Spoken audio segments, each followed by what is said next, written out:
Aku selama SMA itu nggak ada target. Nanti habis SMA mau ngapain gitu, nggak pernah kepikiran sampai saat itu. Sampai saat dibilang guru itu aku bodoh dan nggak bakal masuk perguruan tinggi negeri, seperti itulah kira-kira.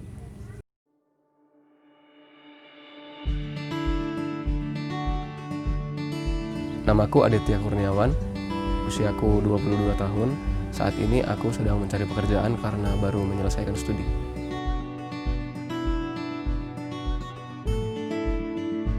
Aku dulu berkuliah di jurusan teknik mesin. Awalnya aku sebenarnya nggak pengen masuk teknik mesin, aku pengennya masuk teknik penerbangan dari SMP. Karena kebetulan aku dari kecil emang udah suka sama hal yang berbau dengan aviasi ya, pesawat. Tapi pada akhirnya setelah masuk kuliah dan setelah bertemu banyak orang dan meminta pendapat dari berbagai orang, akhirnya aku memutuskan untuk masuk jurusan teknik mesin.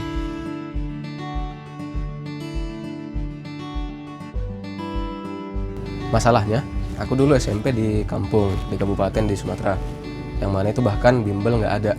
Jadi fasilitas pendidikannya itu sangat kurang dibandingkan dengan di kota. Karena itu aku rencananya ingin bersekolah, melanjutkan SMA di kota, terutama di SMA swasta. Karena biasanya swasta itu fasilitas pendidikannya lebih banyak ya daripada SMA negeri.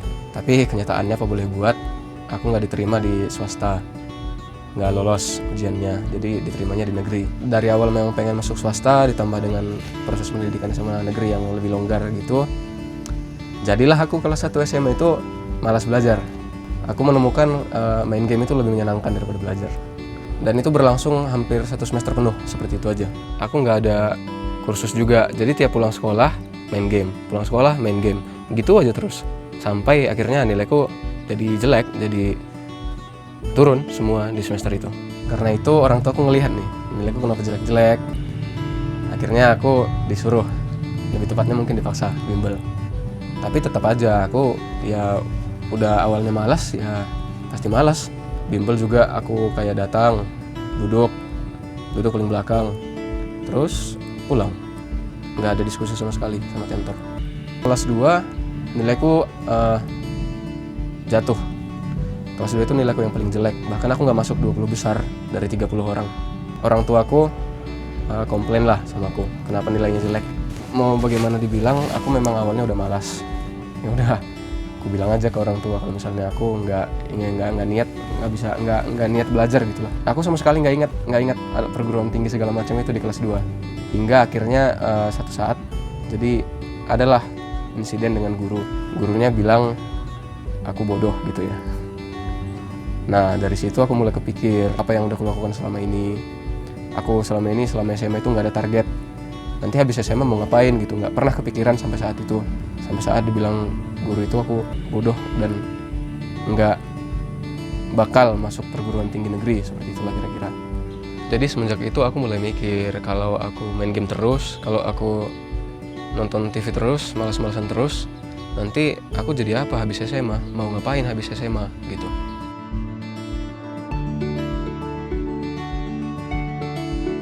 Dari situ aku mulai mengurangi main game, mulai lebih serius lagi belajar. Pulang sekolah kalau nggak ada bimbel, aku mulai istirahat. Habis istirahat, aku mulai ngulang pelajaran di hari itu.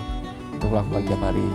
Di bimbel juga aku semakin rajin, diskusi dengan tentor udah mulai dilakukan, jadi sering nanya-nanya ke tentor. Dan kurasa itu memang sangat membantu kita untuk mengerti pelajaran di sekolah. Masuk ke kelas 3, aku juga makin rajin belajar karena ngelihat nilai yang makin bagus itu ada perasaan senang gitu di diri kita. Aku makin giat diskusi dengan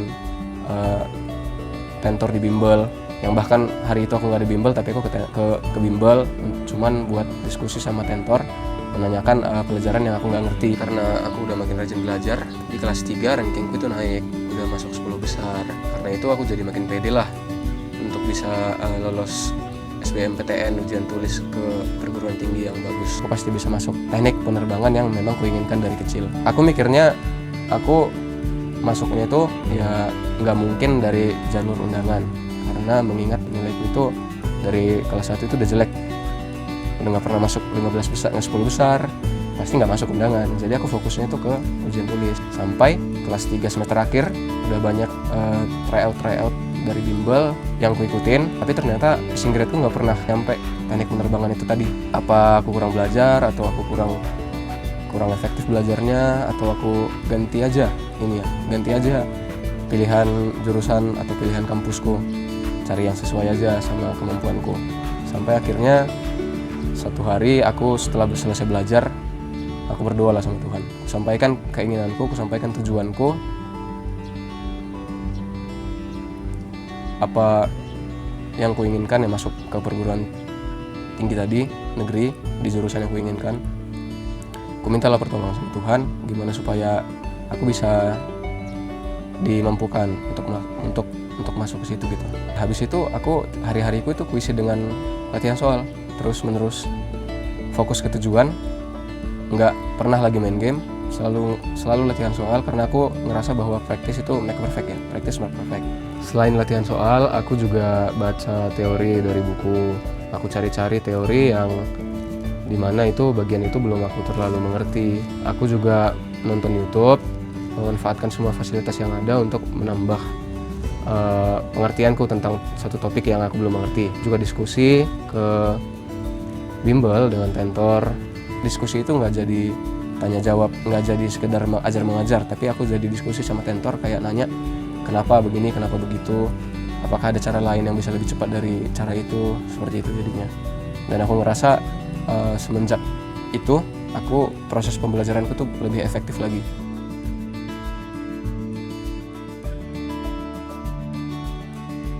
Yang pertama, kita harus punya target. Dalam belajar itu, kalau menurutku itu kalau nggak punya target, kita bakal ya buyar, kita bakal lebih diatur sama perasaan kita. Misalnya kita tiba-tiba ngerasa malas untuk belajar, ya udah kita nggak belajar gitu. Kalau misalnya kita nggak punya target. Dua, kita tuh belajarnya itu selain keras, itu harus cerdas juga. Kita harus tahu mana nih kelemahan kita, di bagian mana, pelajaran mana nih kita yang udah bisa. Jadi kita bakal menggunakan waktu belajar kita itu lebih efektif lagi untuk mempelajari hal-hal yang kita kurang mengerti. Yang ketiga, selalu lakukan cek pengetahuan kita dengan orang. Menurutku itu kita nggak bisa belajar sendiri, kayak belajar sendiri terus kita udah jadi pintar tiba-tiba, enggak. Apa yang kita pelajari itu harus kita diskusikan dengan orang yang mengerti topik itu juga.